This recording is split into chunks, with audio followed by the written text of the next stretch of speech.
And we are thrilled that Rick Ross, the boss, in his Lakers gear. Ain't nothing wrong with that. Rose, you came through with the Lakers gear, Rose. Come on, man, Rose. Man, you know it's Heat Gang forever. It's La Spostra Nostra. It's Jimmy Buckets. Y'all already know what it is, but I could rap. Shout out to James, man. Shout out to James.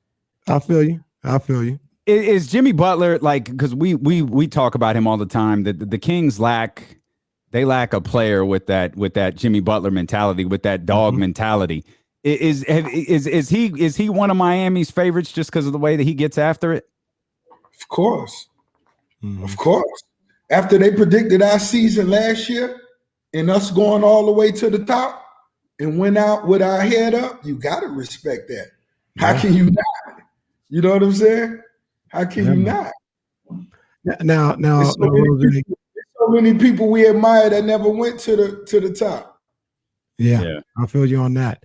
Now, Rose, let me ask you about your Heat real quick, man, because you guys started off slow. You know, the season got started on them real quick, and they struggled out the gate, but they bounced back a little bit now, being one game over 500, 7th in the East, rising up as we speak.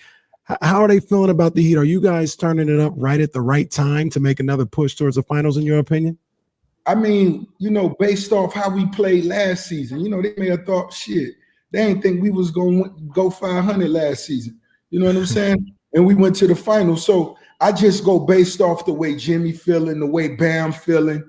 You know what I'm saying? And I see what's going on. You know, Philly doing their thing. But I'm confident once we turn up and do what we do best, we could compete. If Philly #1 in the East, we could compete. I ain't even worried about that. So that's the boss. Now we're bringing in the other boss, the CEO of Sovereign Brands, with just the cleanest. Oh, he got on the road. Ross, what are you thinking of this robe? Is this dope or what? Look at this thing. The robe is crazy. Wow. I need mine, man. I got one on one. Gotta be inspired by Prince and Purple Rain. Can you see the inside? This is what royalty wore. This is what royalty wore. Ooh. Hey, I like that, Brad. Double X. D-Lo and KC, if we're doing McQueen Happy Hour, I gotta have my happy hour robe on. Yeah, I'm with it. Hey, I love it. I'm with it. You look sharp. That's Brett Berish. He's the CEO of Sovereign Brands. Oh, we've got that pomple. That's what we're pouring. Yes, indeed. Rose, you see what's going on back here when I'm done. When this is over, you see what's going on. No, I got to commend y'all both on the hell of a backdrops. Oh, man, that's courtesy of you guys, Brett. Ross, when did you turn all fisticated, man? We go straight from the bottle. Oh, man, you got... I don't blame you going with the gin like that, but see, I'm putting me a mixture together. I'm making my mixture. You know, I got to go out special. Now, there you go. I need that robe. Oh, I like it. I like the backdrop. What do you got bottles hanging on the walls? Look at that. Absolutely. Yeah, I'm trying to be like Ricky Rose over there. You all do. I love it. I just noticed this. It's a party over here, man. Yeah, this is happy hour, man. Hey, cheers, guys. Thanks for having us on. Really appreciate it. Shout out to ESPN, D-Lo, KC, Ben for setting this up. Yeah, you guys are supporting us. We're going to support you right back. Man, cheers to you, man. We appreciate you. We appreciate all that you're doing for D-Lo and KC and ESPN 1320. And Brett, like you've been in the alcohol distribution business. Like this has been in your family forever. Not at all. I've been drinking since I was 6. Oh, okay. So I'm good at this stuff. I'm good at this. This is how my parents put us to bed by screw the nipple. We went straight to the bottle. But yes, I've been doing this. I've been doing this in this company this is 21 years. As screwed up as it is, we actually launched the company. Ross, I think you know this. We launched our company on 9/11. Isn't that terrible? Wow. Yeah. So, but it's been, you take the good with the bad, and it's been heaven ever since. Wow. You know, Brett, you're to me, you're a fascinating guy. And I read up on you. I saw some interviews, and your energy and your vibe is just something that I got engulfed in when I started to hear more about you. One of the things that you have with the Sovereign brand that I really love is the idea of being self-made. I mean, that's the title of your podcast and everything, and the self-made mantra that you have. Can you tell me a little bit more about that? Tell the people more about that, what that means to you. Well, everything, and Ross knows this, and my relationship with Ross as an example is pure organic. We met because of the brands. And one of the things that I was and my team was thinking about is, you go on Instagram and you see images and people are holding bottles. They're holding it. They're taking pictures with it. They're if it's Gronkowski, he's celebrating with it. So our brands mean something. And what I see our fans or the people supporting them and me have in common is success. You want to show it off. You've done something, you've achieved something. And then it started to hit for me this idea that, God, it's not easy. And you look at someone like Ross, look at something, you guys, getting to the stage you guys are at. People see things as if it always was like this. Once you're successful, it just was, you've always been successful. Right. And so for me, it was, I get motivated not by success. I get motivated by hearing the tough side, the hard story, the difficult side, Ross's story. That's where I get my motivation. And for me, it's about, that's where, failing is part of everybody, but I think it's like I'm going off in directions. It's healthy to be transparent, to talk about the failure side, because that's what motivates people to realize I can do this too. I can do this too. Does that make sense? Absolutely. Oh, absolutely. Absolutely. Absolutely. And Rick, I know you've got an amazing story. I actually heard you tell Brett about when you opened for Outkast, how you were, how young you were into the game, and you opened up for Outkast, and that changed everything for you. You better believe it. Just being a part of hip hop in Miami, and I love my city, but my city was about bikinis and the beach and Uncle Luke, Poison Clan, Trick Daddy. So, what I was, the wordplay I was bringing to the table, Outkast coming to Miami.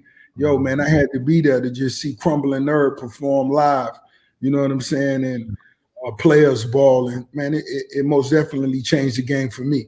And I'm the type of person, once you show me something, of that caliber, I could never stop. And you're a HBCU guy. Better believe it. Shout out to Albany State. You better believe it. Shout out to Albany. We've seen almost like a resurrection of HBCUs and the love that they've gotten over the course of the last couple of years. How important was that for you? Like, how big was that for you in forming, who you are and in everything that you strive to do? Oh man, well, coming up at Carroll City, graduating from the school I graduated from, we had dudes with the University of Miami, Florida State, the Gators, so on and so forth. But as a whole, in the majority, you strive, and your goal was to go to a HBCU. You know what I'm saying? Coming from Miami, Bethune-Cookman, FAMU, Albany State. You wanted to go to those schools, you know what I'm saying? Because they played hard football and the chicks were sexy, you know what I'm saying? And that's what the vibe was. So that was always in my, that was always in my sights. You know what I mean? So Albany, I chose Albany State. I went out there for a little while and I had a good time. It was a great experience. Yeah.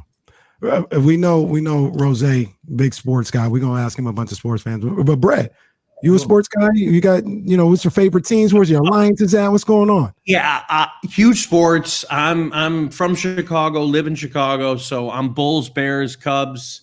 I gotta love the Sox too. So I'm everything Chicago. We don't have much to cheer about, but we're in this for the long haul. We got we can relate, Brett. Like, it's good. We're on the same page. Yeah. We got a couple of guys that tune in regularly who are Chicago guys. They're big Bears fans, and we give them jokes here and there about Mitchell Trubisky and everything. I think you guys are gonna get Russell Wilson though. I think that's where he's gonna go next year. Chicago? No one wants to wait anymore. No one wants to wait anymore. Come on, it's got to be now. I understand. Once again, we understand out here in Sacramento. 15 years is going on not making the playoffs, so I understand. I got a question for the Chicago guys, too, and I'm curious. Okay. most iconic player in the history of the Chicago Bears? Walter Payton. It's got to be Payton. I think so too. It's got to be Payton. Well, I mean, I agree, but like Ditka, I mean, he's not my guy, but I feel like he's a Chicago guy. I think they'll say Sweetness. They're gonna answer. They're gonna tap in and give you the answer. Ricky Rose gonna say Singletary. Okay. Well. Here's one of the Chicago guys right there. He says Peyton. It's Peyton. Here's the other Chicago guy. He says Peyton. And the Chicago girl, she says Peyton. It pretty much is everybody. They were so bad, baby. Ross, they were so bad for so long, and Peyton was Peyton. I remember as a kid, you know, looking in the newspaper every freaking Monday, looking at the stats, seeing if that guy, if he got 100 yards, he was the man. He gave that extra. I bet he got 1,000 yards just moving the ball a foot longer every time he put the ball down. And actually, you know, he was. There was nothing better than him. Wow. Yeah. Ricky, by the way, Rick, you got that watch on that was on the IG story today. You don't hurt him, man. You wearing that right now? No, the one I got on is this actually an AP. I had this on all day. I went and seen Jacob earlier today, and he actually tried on the billionaire watch for me, and that watch is approximately $2.4 million. We ain't closed the deal. I don't even insinuate that. We spoke. I like Rick, that. we're going to get close to that, right? Oh no, we plotting. Well, hold on. Can I ask Ross a question? I got a sports question for Ross. Yeah. What do you think of Wade buying into the Jazz? So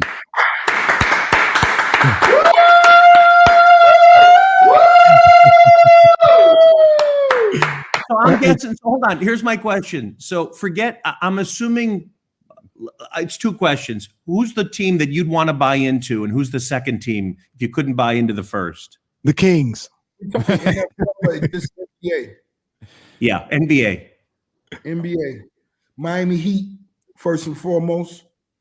And when I do pull that off, Brett, I'm gonna make sure you get one of those parking slots, and they put that bear on that parking. That's on everything. So, most definitely, I start with the Heat, and if I couldn't be the Heat, I would go to the Lakers. I'm gonna keep it real. I'll buy a piece. No. I'll buy a piece. Look, Rose, I'm gonna just with the top down. Look, I got no power in this. I got no control. But come on to Sacramento. We got sunshine too out here in Sacramento. Come on. I'm gonna say right now. We can give you a piece of the Kings right now if you want it. And I have no power to do this. What we gonna do? They need that. We need to talk about that. Hey, Brett, you heard what he just said. You know, Brett, that's my dog. That Brett. We might have to talk. Can we bring back Bibby and Christy and Divac and the whole team? Can we bring them back? Probably bring back two of those three. We might leave one of those guys out. Keisha? Bring back Keisha? Come on. We just got rid of a couple of those guys very recently, so we may hold off on that. But Doug's still here. Doug does the TV, and Mike is always welcome, man. That's our guy. You mentioned Brett that you and Rick met through the brand. Like were you just looking for that guy to rep the beautiful bottles, or how did that come about? No, not at all. It's the same thing that happens, and this is what I'm most proud of is everything we've done is organic. When I say organic, it's based out of friendships. It's based out of meeting somebody. Mm-hmm. I interviewed Rick knows Currency, who I interviewed for Self-Made 2 nights ago.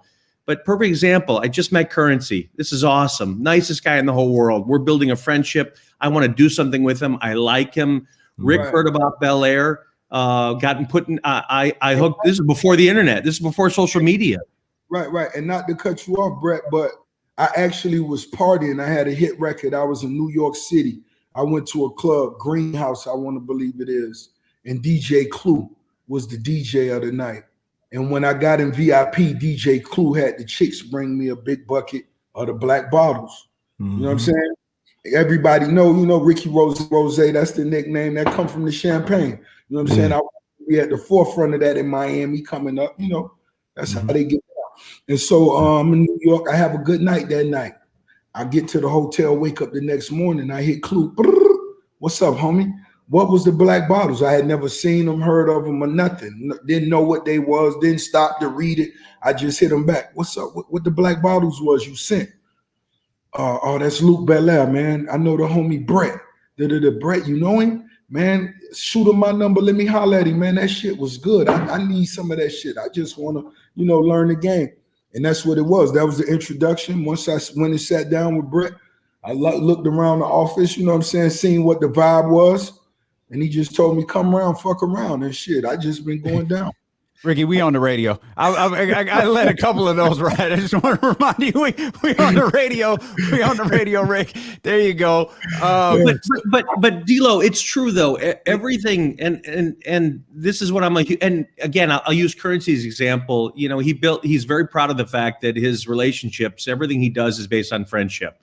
It's his friends, and that's what I think about is people. I met people through this industry, and they've shown love, and we've done it back. And whether it's Lil Wayne or Wiz Khalifa or DJ Khaled or Jay-Z, it's all it's the connection's been because they like something, they see something, they're supporting something. Okay, let's try it. Let's see what we can do together.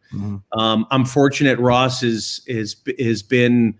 I don't know how long it's been, but it's been awesome. I couldn't ask for. He inspires me because when he calls me, it's about.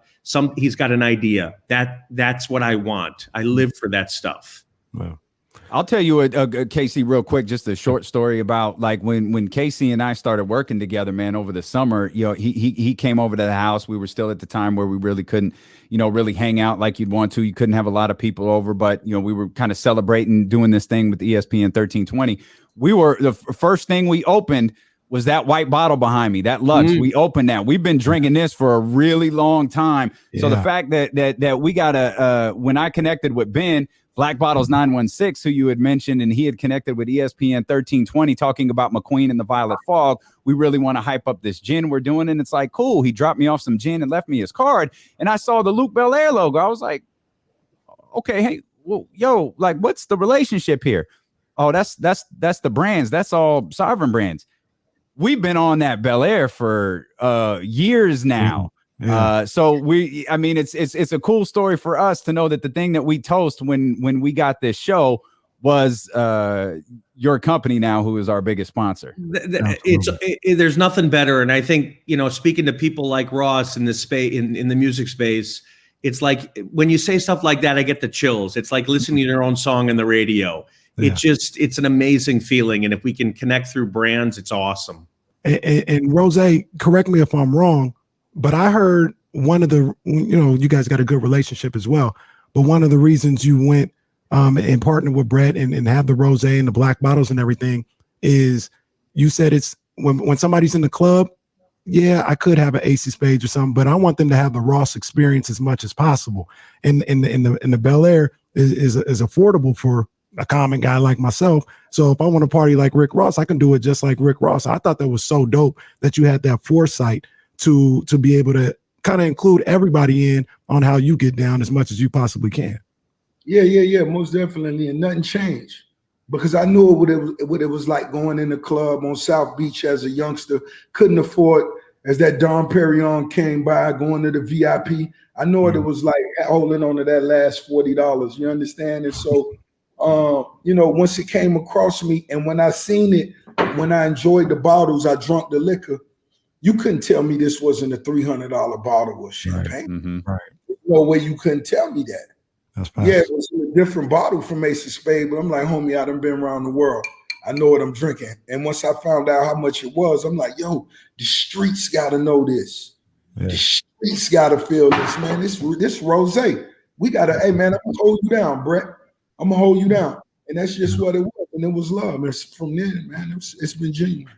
Yep. And what's neat, sorry, I'll just add to that. What's neat is Ross picked it up day one. He understood. So when I sold Ace to Jay, we built the whole reality of these giant, really crazy, expensive bottles. And in my mind, it was, Jesus, if Ace is a Ferrari, God, you look pretty good in a Porsche too. Mm-hmm. And you can buy a lot more of that. And that's what Bel Air was, is let the party last longer. The product is great product, and give it people an experience that can last a long time. And that's what's happened. Yeah. And what's amazing about that is, kind of what Casey was talking about there is when we talk about for the culture here on this show, and it's hip hop artists and it's athletes. And when they're drinking the same thing that we can drink, like, that's a big deal. That's a different type of experience. You mentioned Ace of Spades. We were talking about that on the show the other day as we were getting ready for you guys to join us. And that's not a bottle I'm going to buy. But Brett, like, you have there's a tie-in to Ace of Spades, right? With Sovereign Brands. That's my brand. So my current brands are Bel Air, Bumbu, McQueen, and Vion. This is our new one. This hopefully you guys got it. I know you did. Amazing. This is incredible, man. But my two past brands, Ace of Spades, and then Douce, which we're still an owner of, but that's with Bacardi. But they're all amazing brands, all special. They're all part of culture, which is I'm most proud of. It's awesome. It's awesome. It's as Ross knows, they're like children to me. They're all really special. They're all different. They're all unique, and they're all premium. It's awesome. That's what's up. That's what's up. Rose, let me ask you a sports question real quick. Let me ask you a whole question. On here, in anticipation for you coming on the show today, a couple of days ago, me and my partner D'Lo, we asked the question, who's the biggest boss in the NBA? Now, one caveat, I think LeBron James is the biggest boss, but we took him out of it. And we said, who's the biggest boss? Like, maybe not even the best player. But when they come in, I know where you're going to go. I know where you're going to go. Where I'm going to go? You're going Jimmy. You're going Jimmy. You're not going Jimmy? No, I ain't going to go Jimmy because Jimmy still got a lot ahead of him. His future's so bright. And okay. Are you ready right now? I'm ready. Boss, if we take LeBron out of the equation, the biggest boss, you ready? Yes, sir. Steph Curry. Okay. Now look. He was on our list. I went with Dame. I said Dame is the biggest boss. What you think about that? I love Dame. That's a great argument, but I say Steph. Okay, I like that. I mean, Steph is crazy. Dame is good money. Dame is good money, and it's a great argument. Mm-hmm. You say the biggest boss, that means we got to put everything in the equation. Yeah. A pass, accomplishments, etc. You know what I'm getting to. I hear you. I hear you. Yeah, Steph got him. Yeah. Got him. I hear you. Yeah.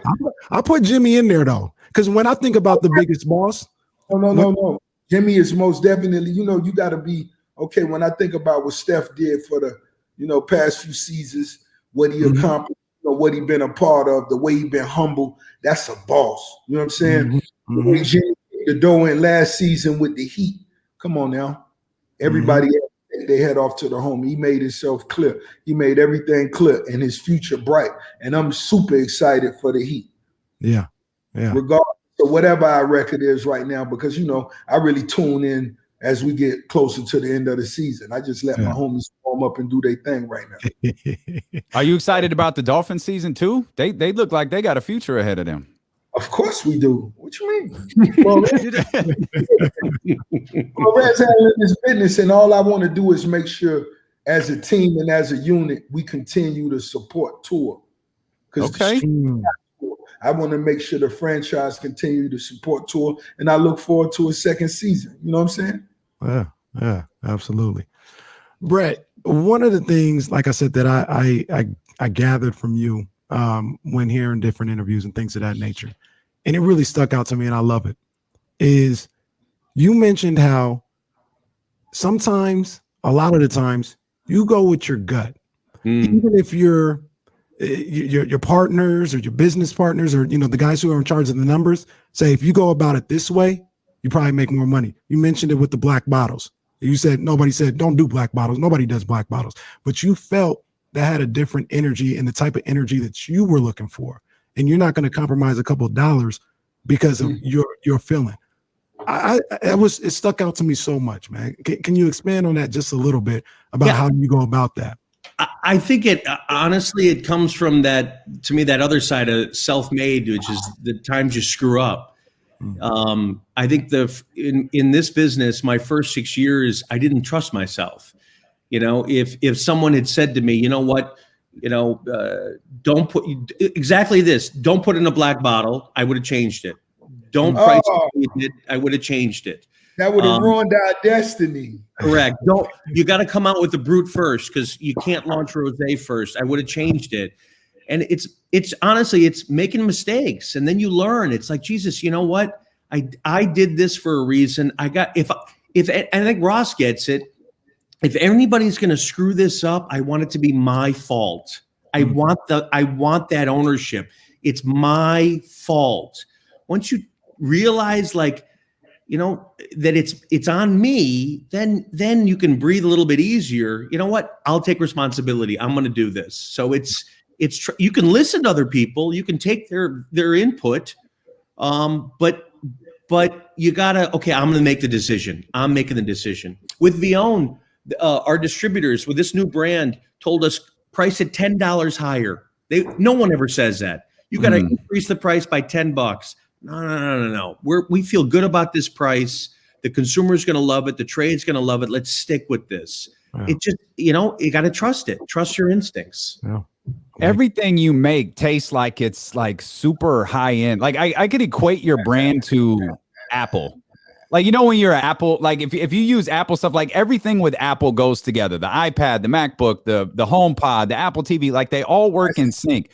That's a great way to put it, and not to cut you off none, but in the music format, I look at Brett as a Quincy Jones when Quincy put together that Thriller album. You got to understand, for the type, I have to remind him of this, for the type of success you've accomplished with Ace of Spades, with Duce, where Bella, when I sit back and watch him conversate and speaking on the numbers and the stats and all of that computer, yo, homie, you really got a gift. You know what I'm saying? This really a gift, and so I just enjoy to sit back, enjoy the brands, enjoy the party, because that's what I do best. This Ricky Rose, I party for a living. I talk business, and it's nothing better compliments a business meeting better than champagne. I don't say that enough. I'm gonna make sure I start telling people that when you sit down and you talking money, man, you got to get people in a vibe. And I don't know if I'm the only one that's doing this, but I'm gonna remind them though. But Ross is the example, D'Lo, of if it didn't taste good, he'd say so. Like when I sent him our cognac, he never knew about it. I told him I got something coming. You got to try this shit. He's not a cognac drinker. He didn't like cognac before. He loves this. Like our whole goal is, if it all starts with the liquid, I want it to be better than everybody else's. Hennessy, Remy, Cavassi, I want it to be better. Bel Air, Moet, Veuve, Dom, McQueen, Hendrix. I want it to be better. And to me, that's the success of the brands. If it's a better product, on your own radio, you got to offer a better product than your competition. That's the goal. If it's a better product, people will aspire to it. They'll want it. And I think we continue to prove that. Yeah, I like that. Rose, let me ask you a music question now, man, because I got a hip hop legend right here in front of me. I got to ask you a music question. So I want to know when you felt like, so for instance, we got LeBron James, and he was a champion before. He won his rings in Miami.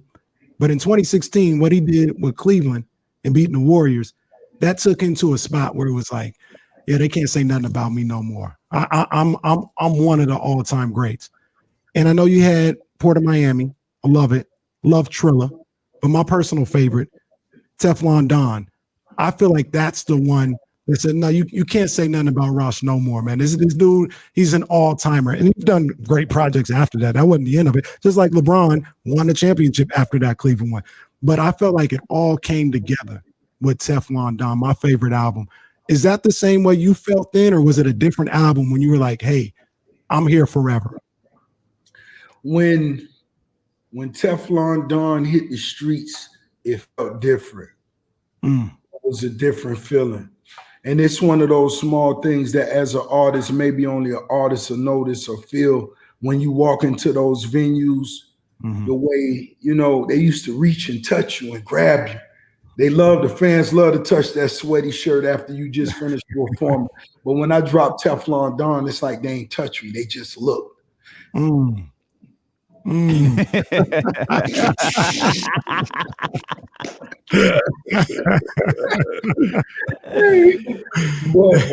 but you right, homie. Teflon Don was a special time in hip hop. It was a special time in my career. My fourth album, and it solidified that fourth number one. That you know, I was here to really make good music. Yeah. So as a performer though, like, do you know, like when you walked out of the studio, when they said, yo, it's done, we're pressing this is the version that's going to the streets, did you know? Oh, I most definitely was confident. I was like, boy, they're in trouble. You know, when I started walking around talking like that, oh, they're in trouble. I'm gonna drop a and that's what I was doing. Everywhere I played the music, you know, I push play and I look in everybody's eyes that be sitting at the table, you know, and then I knew it. Like, you know, it was like, you know, I put when you put your all into something, it's a different feeling. When you were slacking, when you missed a few nights, when you know you could have did more, you look around, your confidence not really fully there. That's with anything you do. But when you put everything, oh, it ain't nothing that could go against it. Yeah. Even if you lost it, you'll still be confident. You understand? And that's what it was. Yeah. I mean, when's the next one though? Like, let's just pull the curtain back. Like, when's the next one? Just believe it or not, man, I'm putting the final touches on it now. Yeah, this week I just had a producer camp where it's a lot of different producers, man. It's too many to even name. They all flew in later on the night. I'm going to see Pharrell. He opening his new hotel in Miami. So I'm going to see Pharrell, David Grutman, and then we going back to the studio. But I'm putting the final touches on my newest album, Richer Than I Ever Been. And I ain't talking about money, you know. I ain't talking about money. But it's finna the confetti gonna fall and it's gonna get in y'all house. Ross, we back out here in summer 2021, so we need them Ross anthems here. I got you. I won't let you down. Put the pressure on. And Rick, you can answer this question too. And Brett, what keeps you guys driven though? Because you've hit the pinnacle of what you do, but you guys, you know. It's most definitely not about paper. It ain't about money. We've been hit that mark. Right now, it's really just about making history.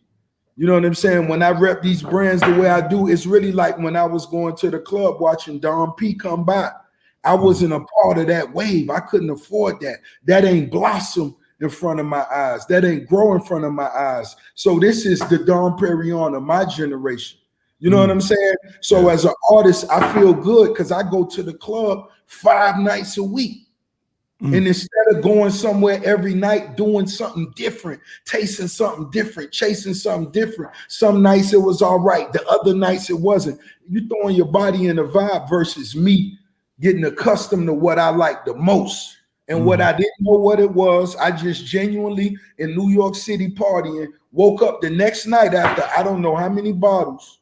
And I said, yo, I feel good. I need some more of that. I want some more of that. And once I realized, oh, this is the big homie who had Ace of Spades. Oh, that's why this is number one. It ain't even, it's a no-brainer. And then when I realized how cool he was, let's run it. But I'll speak for my opinion of Ross, D-Lo. He, you know, what I love is, you know, Teflon is an example in that album. That's not here anymore. He's looking for the next thing, that next idea, that next song, that next beat, that next business thing. Like that's what's inspiring. It's what's the next thing? What else is out there? What can I try? What can I see can work? It's not even his idea. It's just about, again, it's that same idea that I live by is whoever, it doesn't matter whose idea is, let's just implement the good ones. Let's try stuff. Like that. I think honestly, that's why I love him. Is like that's what I feel about everything. I want to try the next thing. I want to see if the next idea is, can this work? That's the fun part. That's the exciting part. Wow. Well, to that point, Brett, what's next? We got people in the chat asking for a tequila. They want to know what's the next. Where the tequila's at? A half hour before I came on. That's why I went to the office, picked up my robe, tasted We tasted a whole slew of gins. We tasted a whole slew of scotches. Oh, I got so much coming. Oh man, I drink every day. I'm so, but that's what's fun is this is what gives me the energy of I like competing against the big guys. I like trying things that I think I got a big freaking chip on my shoulder, and I want to compete against these big guys. They're huge. They're enormous.